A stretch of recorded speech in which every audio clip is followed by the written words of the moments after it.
So miracles can be viewed as unique events, but history, unlike science, is full of events that are unique in some respects, right? There's only one Battle of Waterloo. You can't repeat the Battle of Waterloo over and over again. There's only one landing on on Normandy beaches. You can't do it again. Like you can't just say, okay, everyone time out. Let's go back to the boats, pillboxes.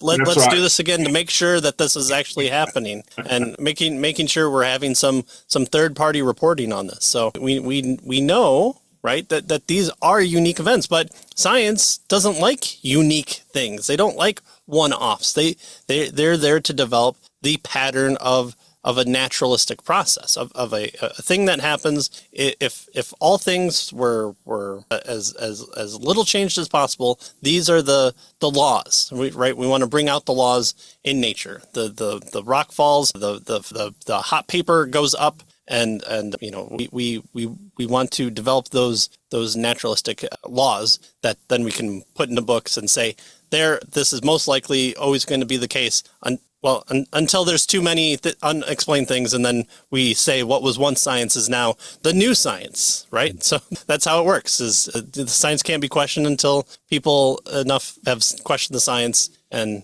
then it's okay to question the science, because that was bad science. Now for sure we have the explanation now. And so why can't we do that? Why can't we just say, well, we don't really know anything because we thought we knew the explanation for all these other things before, but now we're sure? Why are we sure now when we weren't sure, when we were the same level of sureness back then? So here again is the naturalistic fallacy of just saying, well, we'll have the right explanation, but we haven't had the right explanation so far. What makes you think that this is the right explanation? Nothing, right? So we should wait.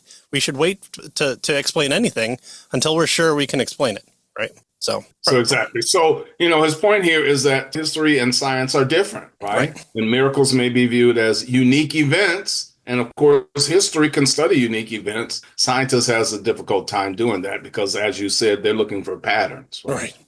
So having something like the first century rise of a movement exalting Jesus as Lord within Judaism lacks prior analogy. In fact, almost on purpose. Yet no one denies that this movement began. Again, no serious person, but let's all just refer back to, well, even Bart Ehrman has to pull up his Bible and say, no, look, it actually happened. Now, whether or not the things within it are all true is something to be considered. But no, Jesus was a real person. This thing happened. The Roman Empire fell because of Christianity. There's got to be an explanation here along the way for this to happen. Christianity just didn't suddenly arise out of Billy Graham's pocket in the 1940s. This all stems back to one guy in the Middle East, and it upends the entirety of the control of the known world. And so we have to deal with those as facts in history. And so obviously if historians, as he says here, excluded these unique events, then of course that would rule out much of history. Right, exactly. Full of unique events, yeah.